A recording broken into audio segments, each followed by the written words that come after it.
Hello, everyone, and welcome to the Institute of Historical Research's History of Political Ideas seminar. We're back after a prolonged hiatus due to some postponements, but we're delighted today to welcome Dr. Dina, and you might have to correct me embarrassingly on my pronunciation of your surname, Dina. Dina Gusejnova. Nod? Yeah, not bad, not bad. Sure. Assistant Professor in International History at LSE. Dina, who received her PhD from Cambridge, and I believe Dina's supervisor is in the room. And Dina's research interests are extremely wide-ranging, but broadly focused on modern European intellectual history, and especially the history of transitional periods, in particular revolutions and the two world wars, of course. Dina's first book, European Elites and Ideas of Empire, 1917 to 1957, published with Cambridge University Press in 2018, charted how European identity was constructed in elite milieus from the debris of three continental empires. Since then, Dina's delved into the connections between cosmopolitanism and war. She's currently interested in ideas of citizenship and nationality that emerged after the Second World War. Particularly relevant for today's paper, I thought I would mention this, though, was her co-production with Richard Burke of the University of Cambridge of her film on German intellectual history, which premiered late last year. I believe some of the other participants in that are present today, in fact, which takes us neatly on to the topic of Dina's talk today, which is Republicanism in 20th century German political thought. Before passing on, just a few housekeeping notes. We are recording this session, including the Q&A. If you'd like your contribution removed for any reason, just let me know. Dina will present for about 30 to 40 minutes or thereabouts. We'll then break for 5 minutes and return for a Q&A. The Q&A will run to 6:45 p.m, not 6:30 as before, just so we aren't rushed for time. But without further ado, please, Dina, go ahead. Well, thank you very much, Wasim, and many thanks to all the conveners for inviting me. I'm quite nervous, really, about this talk, I should admit, because of so many different threads and ideas that I would like to connect to many of you present in the room. And I just have this inner voice that tells me immediately that, you know, how many of you might respond. And anyway, that sort of makes me quite nervous, but hopefully, you will.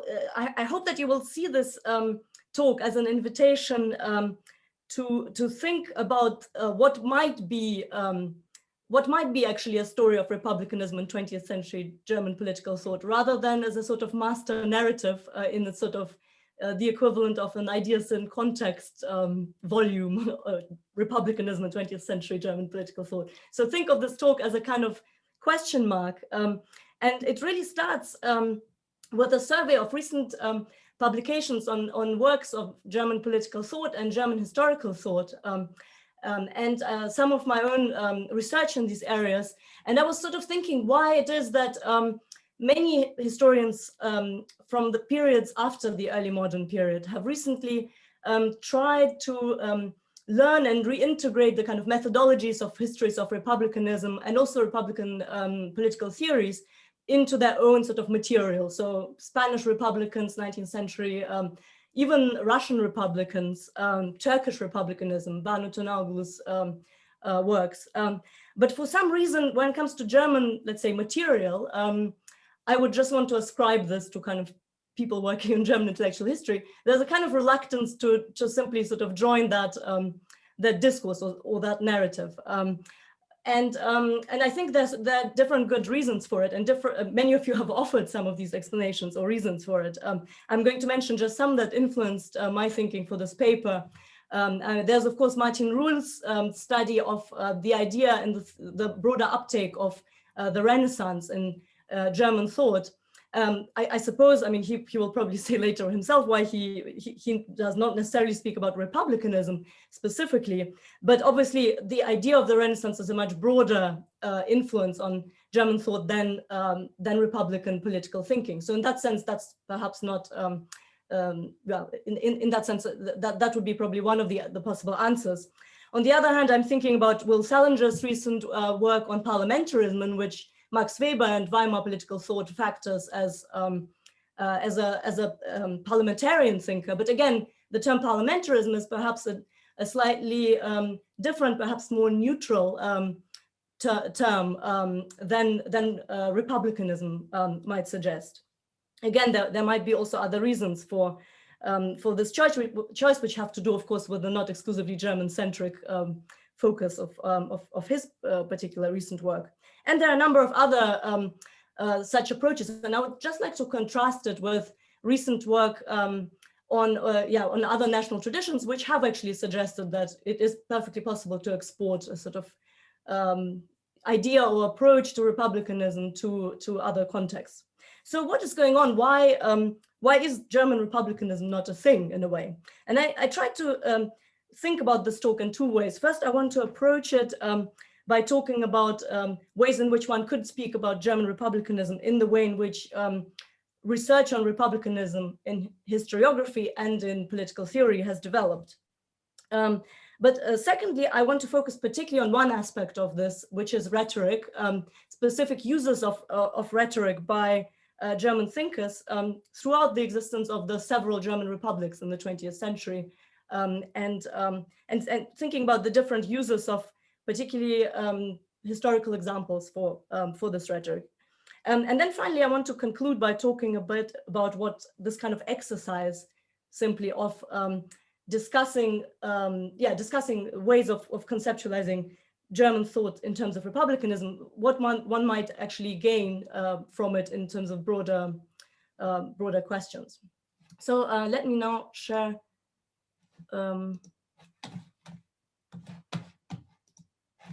sorry, my screen. Sorry, I hope you can see.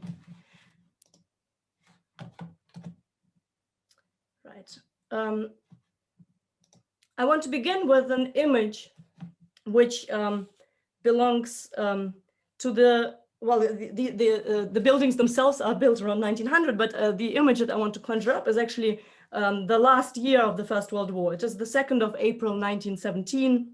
The First World War is still on, and German intellectuals are perceiving the world turning them into a kind of rogue state. So Woodrow Wilson has just mobilized Congress to enter the war, and he puts this mobilizing rhetoric in terms of a combination of liberal and Republican traditions. He says, "We shall fight for the things which we have always carried nearest to our hearts, for democracy, for the right of those who submit to authority to have a voice in their own governments, for the rights and liberties of small nations, for a universal dominion of right by such a concert of free peoples as shall bring peace and safety to all nations and make the world itself at last free."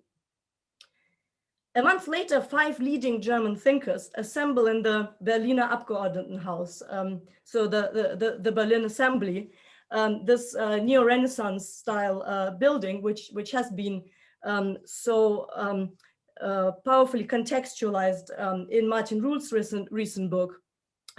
They assemble in this building and they are outraged because they assume that they were in some ways the leaders of the free world. The German Empire of the Gründerzeit, of the founders' years of 1871, is not only visually an architectural document of German visions of a certain kind of Renaissance greatness, but they're also leading institutions such as the Bürgergesetzbuch, the constitutional body, the body of civil law, which is a masterpiece really of modernizing and updating Roman law specifically to a modern nation.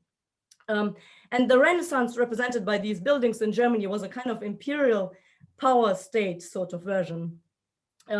Perhaps the most representative of the group, which included the theologian Adolf von Harnack, historians Meinecke and Hinze, the agrarian economist Max Sehring, but perhaps the most representative figure of this group was Ernst Troeltsch, the theologian, but also kind of general, intellectual voice in the sense of spiritual Germany, and the first German intellectual to be invited to give a lecture series in England. But unfortunately, due to his death, he was then prevented from actually doing this. His talk was entitled "The German Theories of Liberty," the Western Theories of Liberty, the Attack on Germany and Our Attitude to Them. And it charted essentially the situation of German thought in this period that at some level is trying to see itself as part of a common European heritage of ideas of liberty, but is also developing an increasing anti-Westernism in the face of its political situation. I'm going to say a bit more about this particular set of thinkers, but what I want to highlight is that people like Troeltsch and eventually the constitutional builders of Republican Germany, of the Weimar Constitution, were navigating a kind of, or seeking, using Republican language to navigate a middle ground between pressures from left and right internally, but also conceptions, kind of transnational conceptions of Europeanism, Westernism, and continental identities globally. In doing so, in some ways, they were casting themselves in a kind of Sonderweg view as a sort of separate, in a sort of separate condition, but at the same time, they were actually kind of performing in some ways very much the sorts of strategies, discursive strategies that they have actually learned from historical examples themselves. And recent historical research, particularly on Weimar thought, has really, in the meantime, has really kind of destroyed the myth of Weimar as the republic without Republicans. In fact, there were militant, even Republican, pro-Republican movements, and they were mobilizing very specific kind of historical legacy, in this case of the student union kind of colored anti-Napoleonic struggles. And now I will just chart briefly the kind of context of broader traditions of the study of republicanism from which German kind of directions have been excluded. Generally, in the intellectual field of Cold War and early post-Cold War studies of republicanism, the intellectual history of 20th century German republicanism has become obscured. And I want to try on some of the insights of this historiography. So which elements do I think can be used there? So republicanism in this particular period, in the late Cold War and early post-Cold War era, emerged as a very fertile, as well as importantly, very prestigious intellectual field in intellectual history and political theory.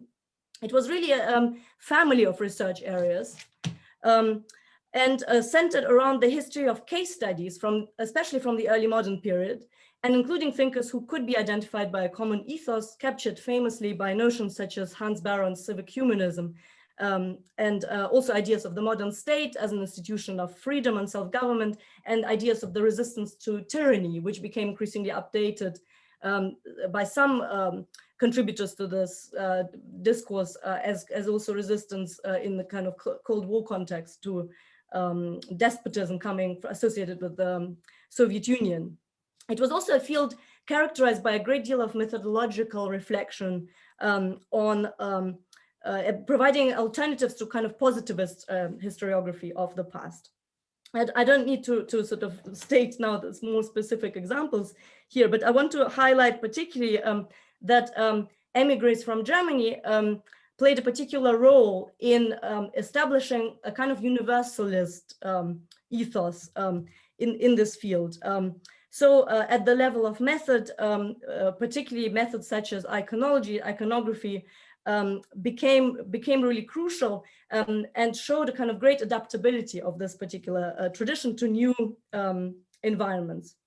And somewhat separately from this endeavor, republicanism also emerged as a political theory of participatory democracy, or, for example, in the version by Michael Sandel, or as freedom as non-domination, or as the idea of liberty before liberalism in Quentin Skinner's version, a particular idea that has gained particular appeal now in post-Soviet Russian Republican thought, for example.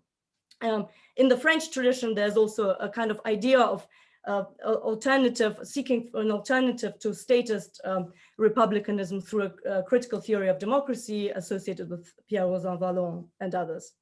But one question that I have is, in a way, first of all, to what extent do we can we kind of apply this universalized perspective that to which actually exiles from Weimar Germany like Hans Baron contributed back in some ways to a longer history of German political thought, including not only the Weimar period, but also the Federal Republic, and the GDR. So at least the three Germanys, and perhaps potentially also to Austrian political thought. And I would like to offer kind of two forms of thinking about Republican ideas, and in terms of kind of the intellectual roots of civic humanism. One is to think of it in terms of cities as the kind of site which becomes the object of nostalgic narration, as in or enthusiastic narration, as in Leonardo Bruni's oration for Florence, and similar cities that evoke this kind of nostalgia in Germany include university cities like Heidelberg, but also Berlin of the Weimar period, and then later on the so-called nostalgia for the Bonn Republic, for example. So this kind of thinking about cities through the ideas of these thinkers.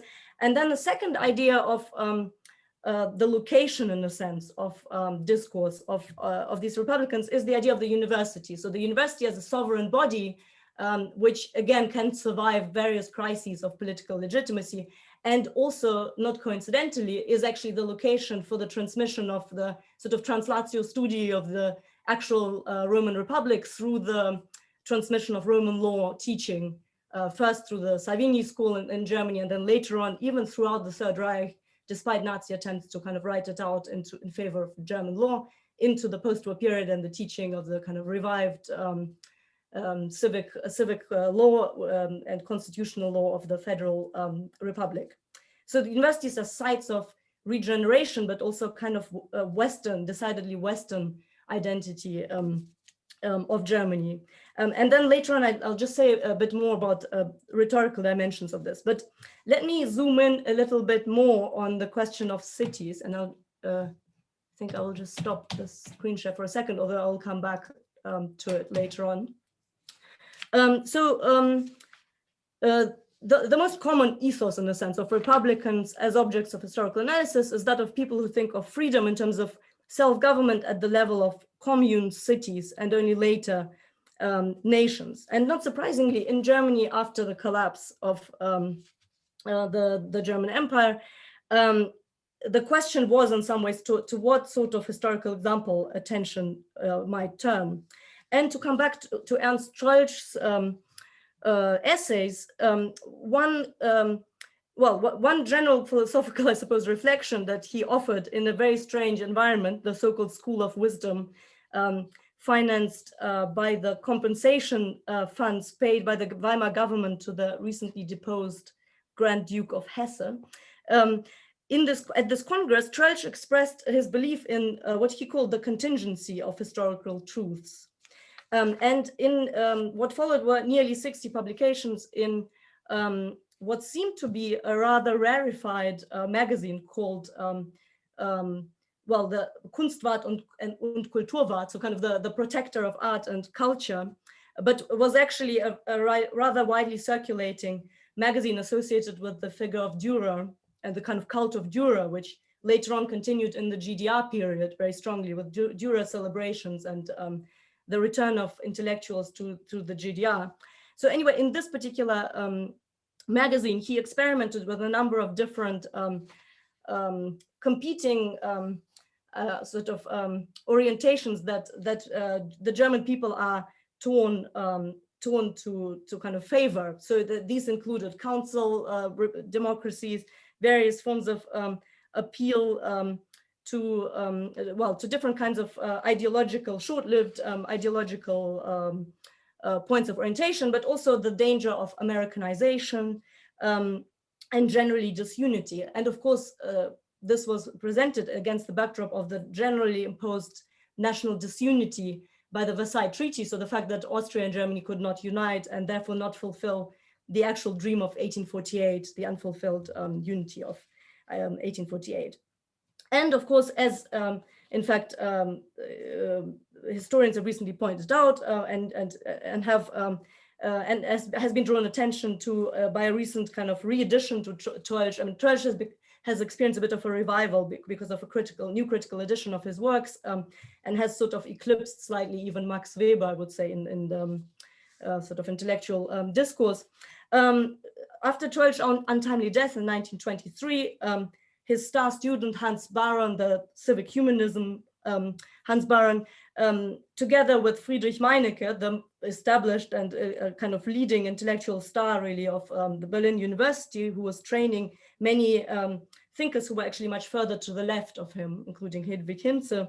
So they kind of celebrated Troeltsch as really the leader, the intellectual leader who was presenting ideas to a society that was, I quote, experiencing the heavily looming danger of a complete falling apart of the center, which carries the government, the impossibility to form a government or a stable practice of governance, the tearing apart of the people in socialists and anti-socialists, the civil war and the intervention of the French in East and West, and also together with it, the rise of radical communist transformation or the so-called bad government of Berlin Jews, end quote. By the kind of the rise of anti-Semitism, he was referring, of course, to the leading role of Jewish intellectuals, particularly in forging the new civic consciousness of Germany, not only after the Weimar Republic, but also previously. The civil law, but also of course, the Weimar Constitution, authored by the jurist Hugo Preuss.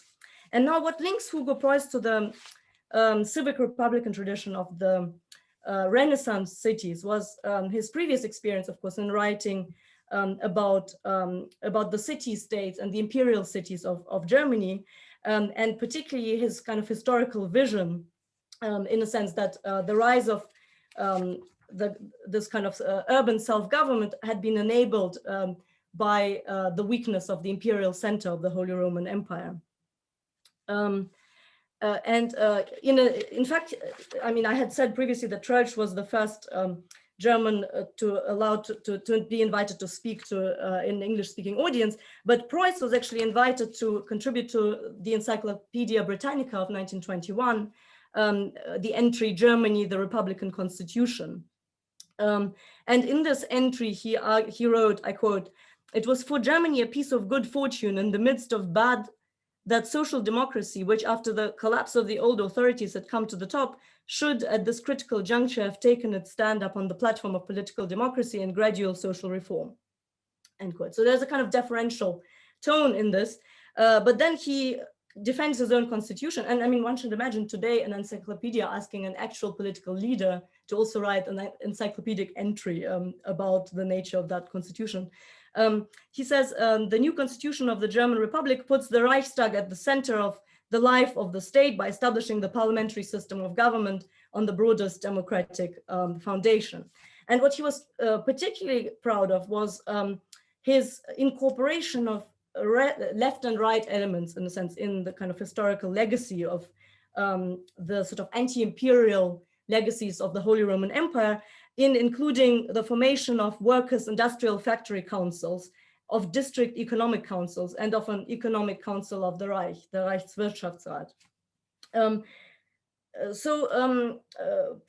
Preuss went on to develop what he wanted to call the state law of the German Republic, which he ended up not completing because he also died prematurely. This work was again subject to a kind of panegyric again of the Meinecke and Hinze group of intellectuals, and Hedwig Hinze, one of Meinecke's star students and a sort of left-wing activist, was writing about federal aspects of the French Revolution, and also about 1848 and the federal movement in Germany. She was actually the leading force really in this kind of editorial project, and a project which was sort of also backed by a number of leading jurists who kind of survived who survived Preuss and continued his thinking. But there are a number of other examples of kind of city-oriented kind of reform ideas in German republicanism. And it should also be said that for Austria too, some of these ideas, of course, are true, as Gerald Sturz, for example, has written in the book From Reich to the Republic, where he talked about the development of what he calls an Österreich-Bewusstsein, which incidentally was a kind of quip to Troeltsch, who spoke of a negative possibility of a negative German past, which he called Verösterreichung. Anyway, but this idea that Austria too, despite this kind of involuntary situation of becoming a republic, a sort of rump republic of a lost empire, more so than Germany, Austria too was developing this kind of new republican consciousness and optimism out of a combination of council, democratic traditions and federal ideas, in the case of Austria, borrowed from Switzerland in this case. So the city, in the imagination of the German thinkers, is to some extent could be seen as a short-lived moment of the great circle of Weimar intellectuals, even if we don't call them Republicans, even if we call them Republicans by reason, like sort of Meinecke. In fact, many of the students of Meinecke were further to the left, but also, most importantly, the actual sort of constitutional father figure in the sense of the Weimar Constitution were enthusiastic Republicans and actually civic humanists in the way in which Hans Baron came to ascribe later to Bruni and others. And perhaps also importantly, they were particularly versed in practicing the arts of rhetoric and mutual praise, so the praise of virtues. And these virtues were ascribed not only to cities like Bruni and Florence, but also to particular individuals in genres which they've practiced, which included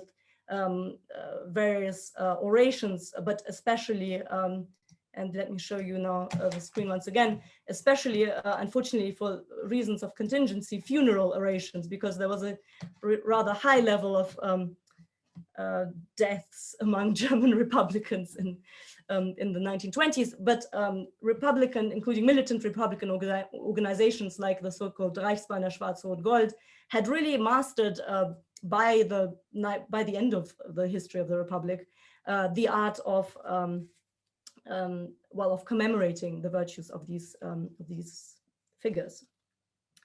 So this brings me to the second sort of trope, if you like, or second way of maybe capturing the idea of thinking about republicanism in terms of what Trölsch described as the sort of contingency of using historical examples, or what one might also call, perhaps less cynically, as simply the changing rhetorical circumstances, really, of speech for these thinkers. So another moment, not April 1917, like in the previous case study, but now August 1945, Heidelberg, a city with one of Germany's and Europe's oldest universities, has been occupied by the US Army since April.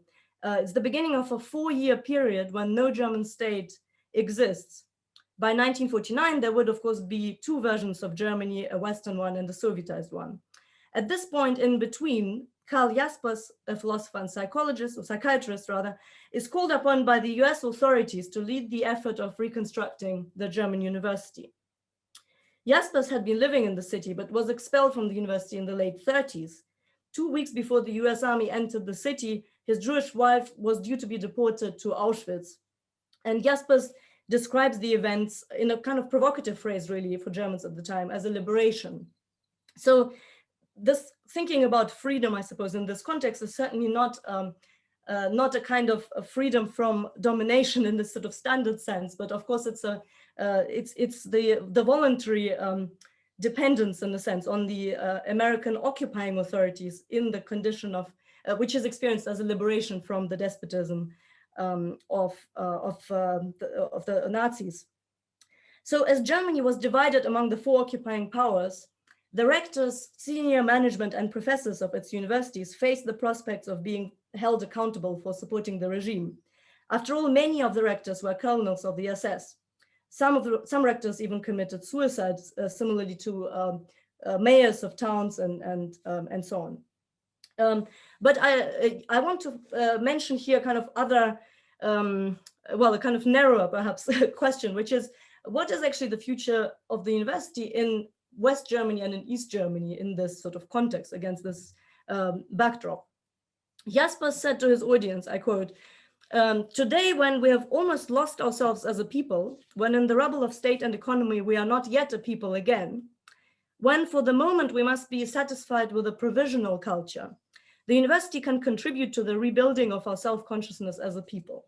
And then he says something more in other writings later on the university. He says that the university generally exists in a state-free space, in einem gleichsam staatsfreien Raum, that students are in the first instance citizens of the university, and alluding to ideas like 14th century thinkers like Bartolus, for example. He now talks about universities as corporations and distinguishes between corporations that recognize the superior and those that don't recognize the superior. Also talks about the sovereignty of cities and the sovereignty of universities in the same terminology. So just as Bartolus uses the term civitas sibi princeps, he uses kind of similar terminology. He identifies that the university can be a site of regeneration, not only for the German nation, but for the German studentship as members of the community of the West, community of values of the West.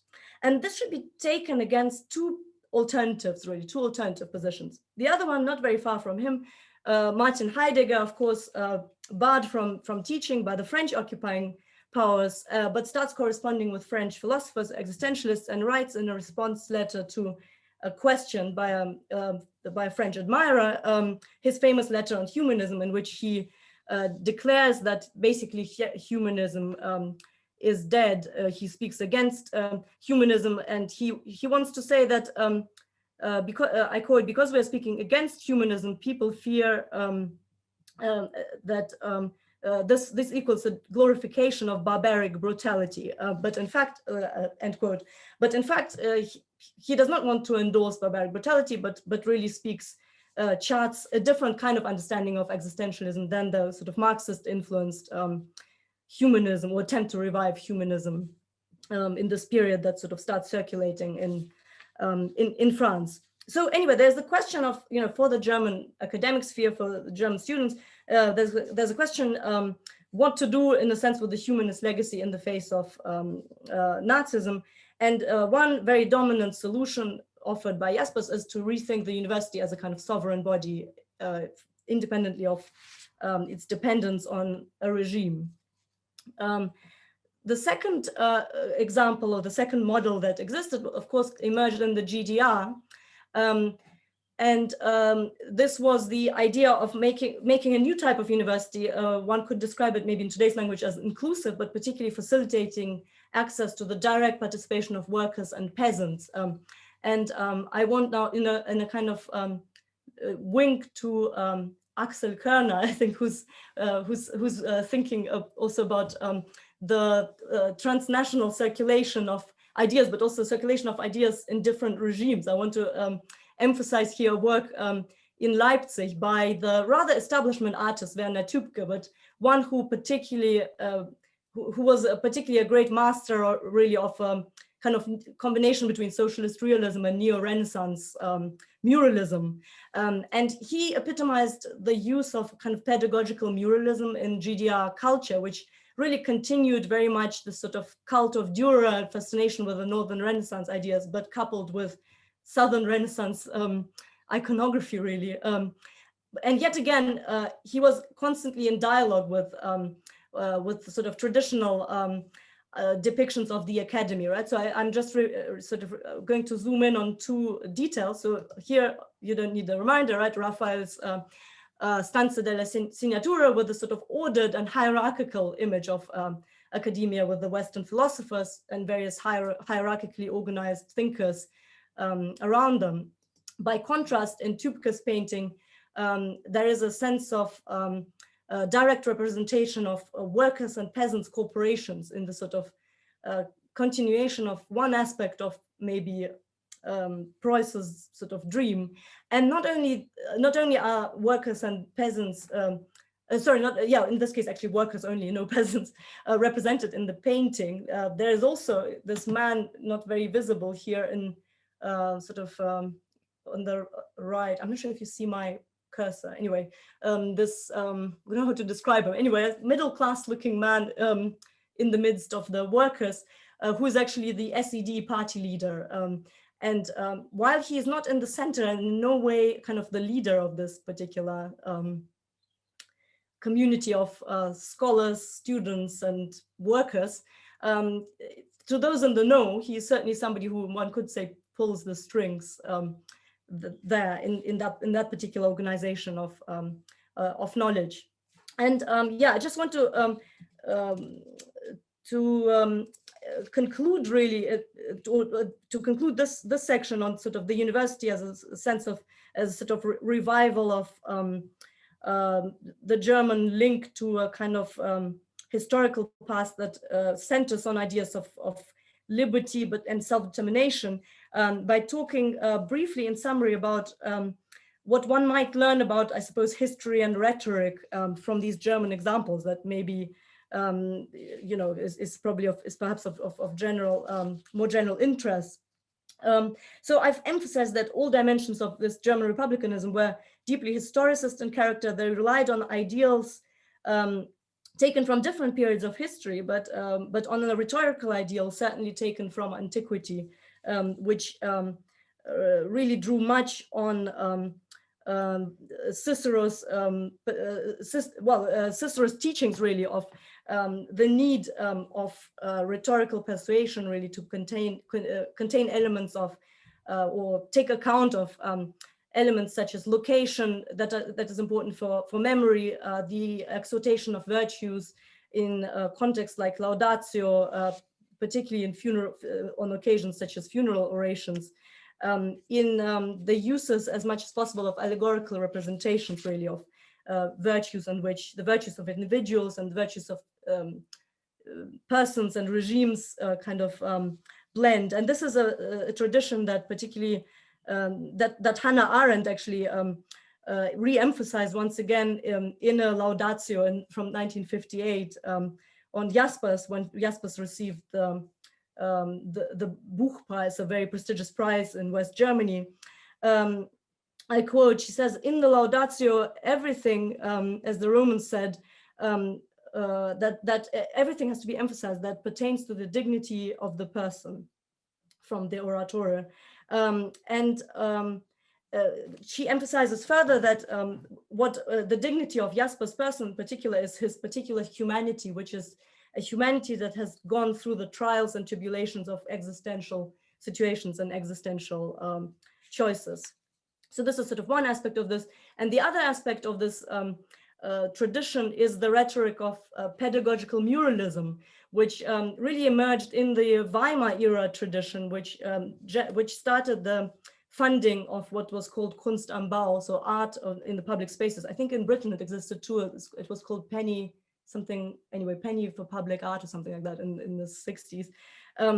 So the idea that any public building project had to also involve funding for art that is there for public consumption. And this is a tradition that was particularly loyally continued in the GDR with really widespread uses of murals in public buildings, which gave Republican, which also gave away Republican ideas. And some of these ideas had actually translated through the Spanish Civil War, through particular artists such as Josep Renau, that had been part of the Spanish Civil War, later Mexico, and then returned, or rather moved to Germany and pioneered sort of its own uses of this regime. And just towards the end, Tübke himself, who was very controversial, turned to the a kind of another history of the kind of communal movements for self-determination, but in this case, the peasant wars of the 16th century that were sort of in Marxist historiography, a pre-bourgeois revolution that had failed. And in this final painting that he presented, in a panorama, one could read it as a kind of apotheosis in the sense of GDR republicanism as sort of the unfulfilled dream, with Thomas Münzer, in this case with a particular visual center, Thomas Münzer, the vocal leader of these peasants that failed, an uprising that had failed but had sort of heralded potentially a bright future, but a bright future that in this case for the GDR also would not be fulfilled. So just to a few words of conclusion. Above all, I actually wanted to show that a case could be made for integrating Germany beyond the Sonderweg in a kind of broader European heritage of republicanism, which also would mean really thinking beyond the early modern sort of core of the Republican languages to the modern era in the way that recently Spanish historians, Turkish historians and others have been doing for their national case studies. And I wonder what thinking about the history of the GDR particularly would do to questions like situating Chartism, for instance, in relation to Republican languages. The GDR provides an interesting, almost a kind of counterfactual thought experiment, as if, say, something, if one could imagine, for example, I don't know, Britain breaking up into, I mean, I wouldn't say, no, you know, breaking up into some kind of two states in which one state lives in the legacy of Chartism only, whereas the other state lives only in the legacy of, I don't know, early modern republicanism. And these two kind of seem to go on and coexist in their own sort of separate worlds, never interacting until the sort of apotheosis when suddenly they have to sort of face each other. Thinking about Germany in the 20th century through the lens of republicanism can also contribute something perhaps more technical to the understanding of the relationship of history and rhetoric under different political regimes. And particularly maybe for recent discussions about republicanism and populism, maybe some of these examples could be of use. But then again, perhaps what I've done, it was more kind of ideological exercise, and maybe it was also an exercise in kind of a sort of envy, in a sense that one can sense when observing, for example, people in the post-Soviet space discussing republicanism. There's a sense of envy that there's such a prestigious, you know, field in historiography, and their particular national tradition has been excluded from it, and there's an attempt to kind of sell your material under that rubric. So perhaps it's nothing more than that, but I would like to leave it at this, and I look forward to the discussion. Thank you. Thank you very much, Dina. That was really wonderful. We'll break now for 5 minutes and then return for the Q&A. So if you could please rejoin us at about 2 minutes past 6, that would be great.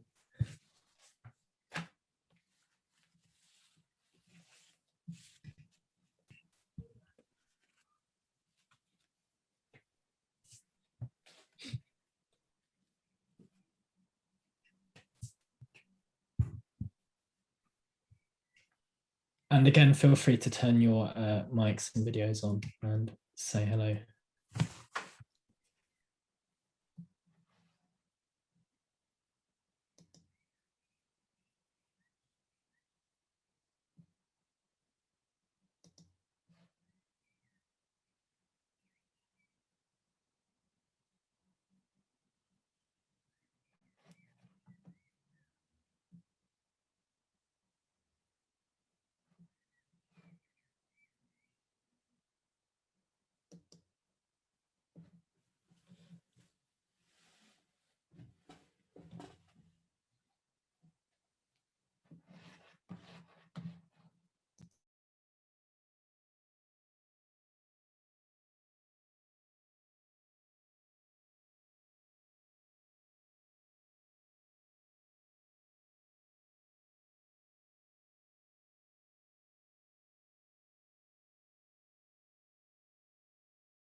Okay, we're at 2 minutes past, so I think we'll begin the Q&A, if that's okay. So the floor, as it were, is open to questions. I'm not sure whether you can use the raise hand function on this call, so you might need to just write in the chat box and say you have a question, or wave if your video is on.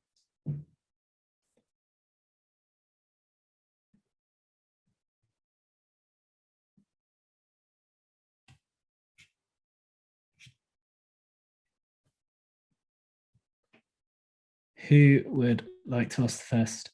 Jeremy, did you have your hand up? No, I wasn't picking on you. Martin Rule, please go ahead. Dina, I'll make a start. Thank you so much. It was very, very interesting, especially what you said about Meinecke, Troeltsch, Baron, and the Weimar Republicans, right? Meineke's famous dictum that he remained after 1918 Herzensmonarchist, the monarchist of the heart, but felt he had to transform himself into Republican of reason or by reason, Vernunft, Republikaner.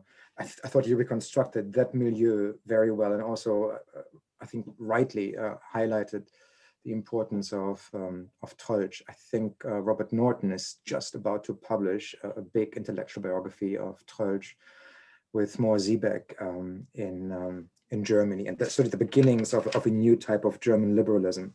And that brings me to my question, which is really much more of a comment. I agree with what you said in the first half of your talk. I just wonder what the history of German republicanism, which I guess is a part of the history of German liberalism, would look like if we approach it from the 19th and perhaps even the late 18th century, and maybe even before that, as opposed to in the way that you did by tracing it into the latter half, or the second half of the 20th century. You mentioned cities, and there's a fantastic book now virtually forgotten by McWalker, came out in 1971 called German Hometowns, where he talks about a distinctive German attitude of inhabiting these mid-sized towns. And he goes all the way back to the 16th century, McWalker, and he says, in these German cities or small cities and towns, nothing like that Italian mercantile and independent and republican spirit developed. Right? So he contrasts, but so an absence, really. Sorry, he reconstructs an absence of a kind of urban republicanism in Germany, and what he sees really as dominant in these hometowns is a yearning for organic community, which culminates very Sonderwegisch in 1933, though the hometowns decline earlier than that, already in the 1860s, according to McWalker. So that a closer look, this is just a comment, not a question, but just a closer look at the cities, German city life, how that is different from an early modern Italian political urban experience, that might be interesting. And then the other, not the other book, but the perhaps great book in the middle of the 20th century about German liberalism, now also forgotten, Leonard Krieger's The German Idea of Freedom. Krieger also really looks very closely at the early 19th century and how German liberalism, bourgeois ideology, is always, and this too might seem quite Sonderwegisch, is always sees itself as complementing the state, supporting the state, always as statist in a way, and never has that critical distance, as it were, to political authority. And to some extent, that's what Troeltsch himself is saying. Interesting, of course, Krieger was a student of Holborn's was a student of Meinecke. So via Meinecke, there's really a lot of, also Felix Gilbert, of course, in Princeton, there's a lot of, I think Meinecke raises in his students a lot of interest in these questions. And Troeltsch's point is that it's Protestantism. I mean, that's his big interest, I think, Troeltsch, right? Protestantism, Lutheranism, as opposed to Calvinism, gives you a kind of non-Republican liberalism, or a non-Republican bourgeoisie. It's Obrigkeitsstaats, what Thomas Mann calls inwardness protected by power, machtgeschützte Innerlichkeit, right? Whereas Calvinism, the Anglo-Saxon model of Protestantism, according to Troeltsch, gives you a more Republican, a more anti-status, if you want to put it in such simplistic terms, anti-authority and anti-state-critical outlook, as it were. Baron begins, since you mentioned Baron also begins his career by looking at the history of Protestantism before he turns to the Italian Renaissance. So these aspects, German liberalism in the 19th century, German cities, hometowns, and then religion, Protestantism, how they affect and how they shape or really destroy a nascent republicanism in German political thought. That might be worth looking at. Yeah, these are just really compliments to what I thought was a great paper. There's no question. They are just some suggestions, perhaps. And these two books, I really think they're unduly forgotten. Krieger's German Idea of Freedom and McWalker's Hometowns. Maybe they're not forgotten, but here in Cambridge they seem pretty forgotten.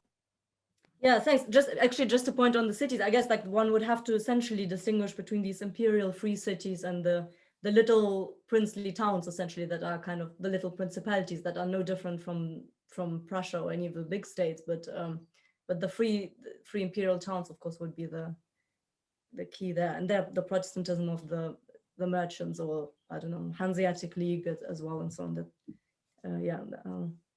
Thanks. Axel Kerner, please. Hi, Dina. Hello, everybody.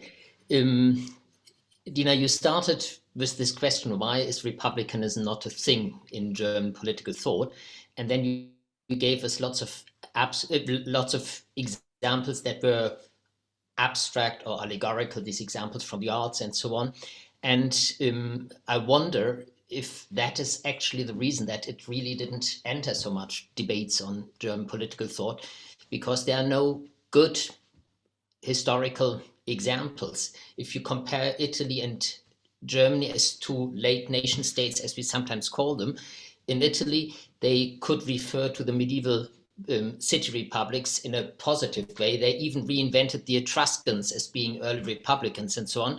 But in Germany, this is more difficult. If we take Martin's point just raised here about the imperial cities, they never identified themselves like in the Italian tradition as city republics, but as imperial cities. They only work within the constitutional framework of the Holy Roman Empire. So they're imperial cities and not medieval city republics or anything like that. And actually, especially in the period that you looked at, early 20th century, if you take Thomas Mann and the Buddenbrooks, he gives actually a rather devastating account of it. If you think about the 1848 scene in the Buddenbrooks, but also later on, it's actually a kind of republicanism that doesn't really work. And I wonder then if the answer to your question, why it is not a thing, is the lack of historical precedents. Not even 1848 really works for that, because the Federal Republic today always glorifies 1848, but there's so many unpleasant things about 1848 that we don't really want to talk about. The Republicans in Frankfurt, they're terribly nationalistic, and they want to expand the German Empire, and they call the Czechs to be Germans and so on and so on. So there's no really positive Republican tradition. The good ones in 1848 are actually the people who come out of a tradition of enlightened absolutism. So they're not Republicans. And I wonder if this is really the problem, that there's no positive tradition to refer to. An exception would maybe be Veit Valentin, who you, as a historian, I think didn't mention. He wrote during the Weimar Republic this great 2-volume book on 1848, but he was also then associated with one of being a critic of the First World War, and he was the first who had to leave Germany in 1933 and went to London as an exile. So there was not really a Republican 1848 tradition one could build on even then. So I wonder if the answer to your starting question is actually the lack of positive historical examples rather than a lack of philosophical content. Thank you. Thank you. Yeah, no, that's definitely a fair point. I'm just wondering to what extent, if one thinks though about this point that Troeltsch made about the contingency of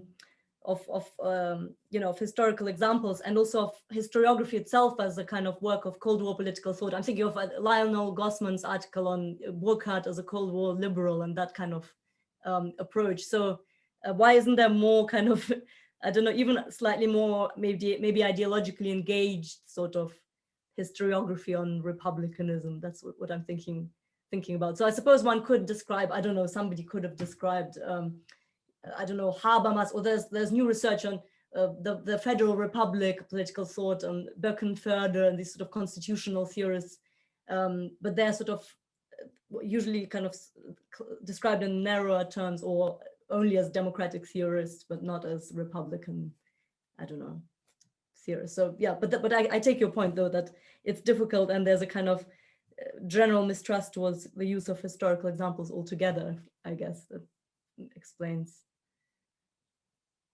I mean, who wants to learn from German history kind of thing, I guess. It's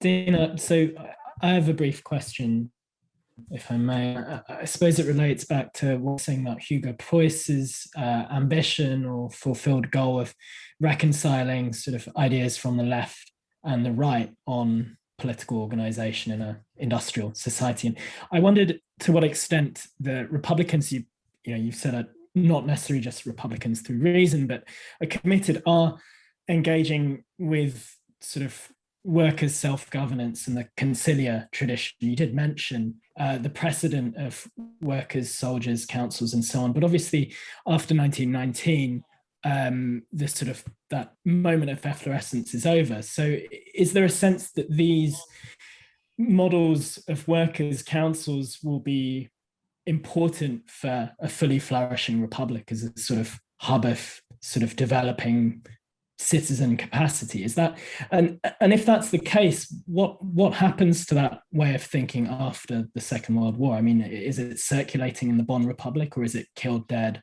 by the circumstances of the Cold War? Yeah, thanks. So I guess my argument would be that actually it continues in the GDR in a certain way, and maybe one has to periodize it further. I mean, there's a moment in the 50s when it's clear that there are people still who are like returning, like Ernst Bloch, and there's some other people who are quite keen to entertain these ideas, but not necessarily in a systematic way. Plus, there are kind of more dogmatic shapers of institutions, like the historian Walter Markov, who's a sort of universalist historian, but he was also instrumental in building up this sort of workers and peasants faculties in the university. So I actually think it partly travels. It survives in the sort of micro format of the university, that there's a special pathway, in a sense, for workers and peasants to be kind of represented in the university and sort of obtain. So essentially, it's like a sort of prepar type class, so they go and study, and then it's like a conversion course, essentially, for workers and peasants. So they go do this conversion course, and then they enter into higher education. And that's through that they become represented also in this. So I guess, yeah, it's along those lines that some of these ideas kind of continue and sort of remain like embedded in the structure of some of these GDR institutions. But I guess, I mean, some of it gets also kind of sort of, there's a kind of travesty of that developing in the sort of, sort of new kind of unification of trade unionism. So, I mean, there's no genuine, of course, trade union since the 1953 uprising of workers associations and so on have been crushed. There's no real movement of, like, actual spontaneous movement of workers or peasants. So. Thanks. So Martin, there are no other questions in the queue. So if you have a question, please go ahead. Thanks, Wasim. Dina, a different viewpoint insofar as republicanism is a, I'd say, neo-Roman political ideology. Is it possible that German Grecophilia or German Philhellenism had a role to play? You mentioned Martin Heidegger in your talk, and Heidegger in his letter on humanism is emphatic that the Germans have to go back ad fontes, to the real sources, meaning the Greeks. For Heidegger, Roman thought, Roman philosophy is only a pale imitation of what the Greeks had done. And indeed, Renaissance humanism is a pale imitation of that pale. Italian Renaissance humanism is a pale imitation of that pale Roman imitation of the Greeks. Yeah. So is German Philhellenism to blame for this absence of historical models that Axel was talking about? Well, I'm not sure I would kind of make such a general point, but I think in terms of Greek models that remain influential, I guess there's a slightly different conception of virtue. And I mean, I'm thinking specifically of the oratorial traditions. If one thinks of the Greek practice of like liturgies, for instance, I guess there was this idea that one had to limit the display of one's virtues. And so even if you finance, I don't know, worship or something, or theatrical games, you shouldn't extol your role in this, or otherwise you will get ostracized from the city state. Whereas in the Roman case, I suppose it's sort of unbridled in some ways, like the celebration of the person, of the greatness of the person is kind of favored more than the sort of arguably in the Greek. Okay, I'm thinking about the French, revolutionary tradition going back to the Roman Republic, and in German that is met in the 1790s and then in the 19th century really by a privileging of the Greek model. I guess there can be a Greek republicanism too, of course, but I think republicanism in this French revolutionary, Roman republicanism, this French revolutionary tradition for the Germans really has become very negatively connoted throughout the 19th century, it seems to me. But that's, again, just a comment. Emily Steinhauer, please go ahead. Thank you. I mean, I've been sort of trying the entire time to come to grips with my question. What I find really interesting, maybe that's being a German myself and being confronted with the sort of terminology of the Bonner Republik and Berliner Republik, is that they seem to be quite hollow word sort of capsules that in the general population probably don't have that much meaning, or that there's not that much of a tradition or knowledge behind it. And I guess that also made it possible, I don't know, in the 80s for a far-right party to emerge that calls itself Die Republikaner, the Republicans. So I was wondering, just in terms of how you're building your research project as well, whether you're looking at the way that ideas of republicanism are potentially disseminated in the German population on whichever level, also by allied influences, because I guess that is, if we look at the German constitutional tradition after 1945, quite important as well, this sort of like, well, a kind of soft power mission of American values coming in. Can we see anything in terms of republicanism, at least an attempt to get that in there, or is this basically not happening at all? You mean in the West German case? I'm thinking mainly of West German, yes. To make it less hollow and to kind of give it more substance, that sort of. Yeah, or to even sort of get people to use the term, to make this part of the political vocabulary. Yeah, I suppose there's I would say that the location, if one were to look for it, it would be in various radio kind of broadcasts, and the whole kind of radio context of radio speeches by intellectuals, and the way that all of these speeches are always mediated by the various occupying sort of powers and their successors, the way that the sort of the German media landscape continues to be basically divided in the occupying zones of post, the first 4 years. And I think maybe some of these speeches could be a place, but actually I am currently working on a different, sort of slightly different angle. I'm interested in the exile as a sort of condition of transmission of this. So partly following research that's been done on, say, Martial Staub has written on Hans Baron and his sort of conversion of these ideas in exile. But I'm looking at specifically Britain as a sort of transit point in some cases for some of these people. I mean, there's the historian Arthur Rosenberg, there's Otto Neurath, the sort of idiosyncratic, theorist of the Munich Council Republic and so on. And in that context, the transmission is actually along the lines of, interestingly, Commonwealth thinking about the Commonwealth as a sort of socialist alternative, possibly for world, for these ideas. So that's so anyway, I'm sort of looking at it more as a sort of transfer outside Germany, but I think, well, obviously, as you know, there's quite a revival now of work on the Federal Republic, and I think probably, I don't know if Eva Marlene Hausteiner is still here. Anyway, she was here. I'm certainly she would know. She would also have some suggestions. If Eva is here, feel free to chip in, but otherwise, a question from Will Selinger. Hi, yeah, I'm interested. I'm just curious what role maybe the city of Berlin in the second half of the 20th century might play in this story, like the idea of Berlin as a free city, West Berlin in particular. Is that, this would seem like the kind of moment that Axel was describing that maybe there wasn't in the past, but suddenly, at least in the sort of ideology of West Berlin.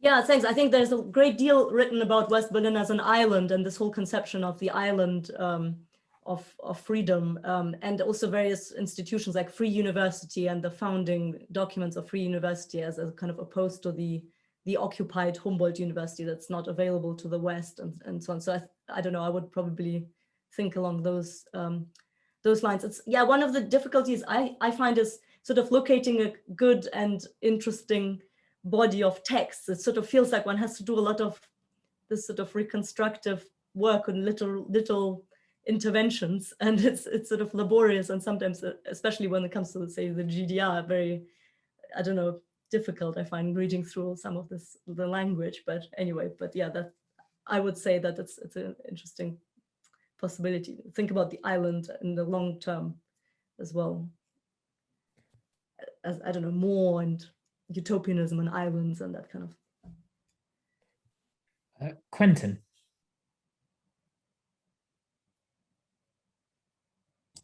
Better unmute myself. Dina, would you let me go back to what seemed to me very interesting line of thinking about why not a thing because there was not a model, the point that Axel and Martin were talking about. I, because of something else, missed the first 10 minutes of the discussion, so I'm extremely anxious that maybe this has already been said. But although they didn't have local models, they had Italy. And the figure of Robert Davisson has always struck me as being extraordinarily important here. He goes into exile in 1889, and he writes the history of Florence in 8 volumes. It's all about the Republic, and he is the first person to adopt Rankian models of proper research in the archives as the grounding for the history, and produces this extraordinary, monumental study of what came to be thought of as the Republic. This has an enormous influence in Germany because it's taken up so much by Meinecke. And then if you think of the generation that followed Meinecke, of course, it then becomes an exiled generation itself. But Felix Gilbert, who of course is a pupil of Meinecke's, and Nikolai Rubinstein, these are scholars for whom Florence is the model of a republic. And they go on to make extraordinarily important historical discoveries in the archive there about, well, of course, in the case of Rubinstein, the whole history of how you organize a republican regime. And I've always thought that although that model wasn't German, and of course, because of the horrors of the 20th century didn't work in Germany, it did, of course, become an extremely important historical story and was the source of everything that Hans Baron and John Pocock and all those people then took up.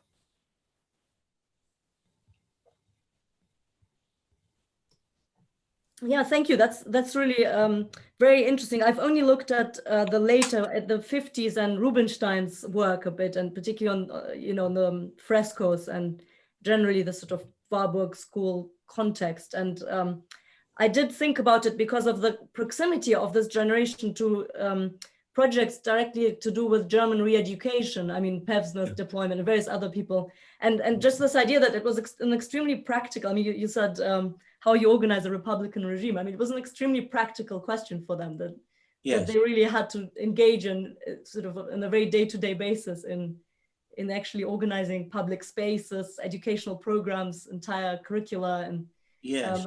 I sort of was thinking along those lines, how at one level, they had this very, but very current urge to kind of engage with us, and yet we're developing more and more these extremely Rankian and ultimately very empiricist methods, and we're really working very hard to not make it kind of seep into their work. And I'm just interested in understanding how they navigated that, those contradictory impulses in a way.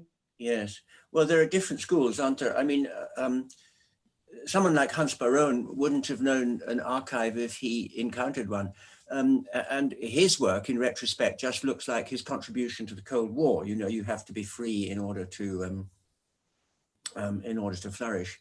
Whereas Rubinstein and Gilbert were archivisti of a most intense Rankian kind. And Davidson was always the inspiration. He had opened up that whole archive. And so that was how America got the story, really, and the United Kingdom as well, because, of course, Rubinstein, absolutely crucial figure at the Warburg. Thank you. Yeah.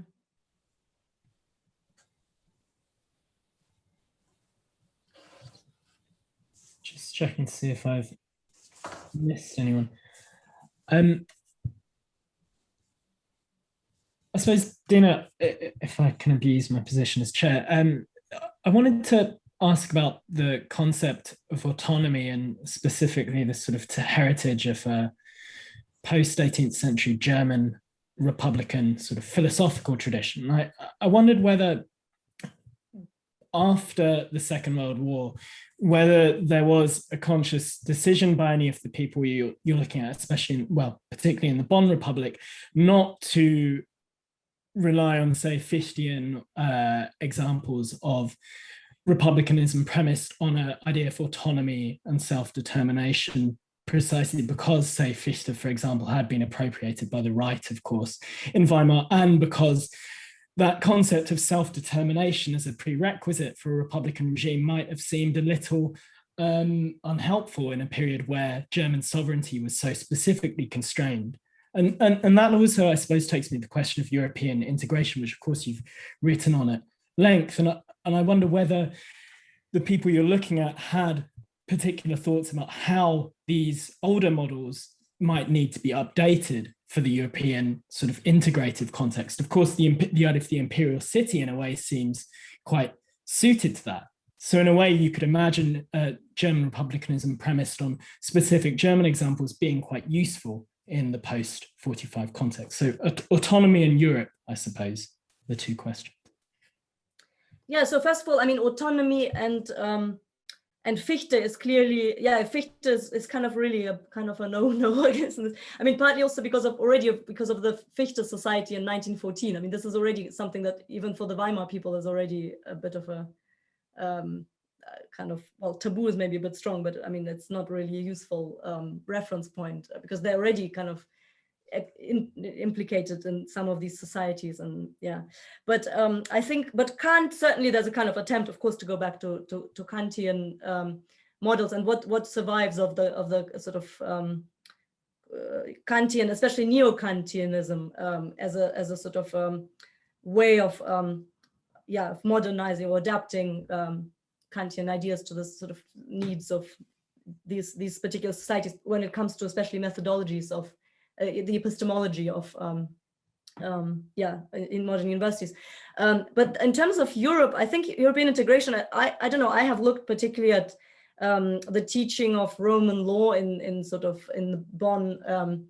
the Bonn Republic, and I mean, my attention was drawn by this kind of group of people around Caius Tori and the Finnish research group on Roman law, and they've kind of amassed a number of interesting comparative research, essentially, of what happened to the teaching of Roman law in fascist Italy and Nazi Germany, and how these scholars who were kind of partly in internal exile, like people like Paul Koschaka and some other people, they were kind of transition figures that nobody has really looked at for a while, that were sort of, they kept teaching throughout the Nazi period, but they weren't serving, they were sort of just doing their thing sort of to some extent, despite the fact that the National Socialism really had a special paragraph in the Nazi Party program to outlaw Roman law.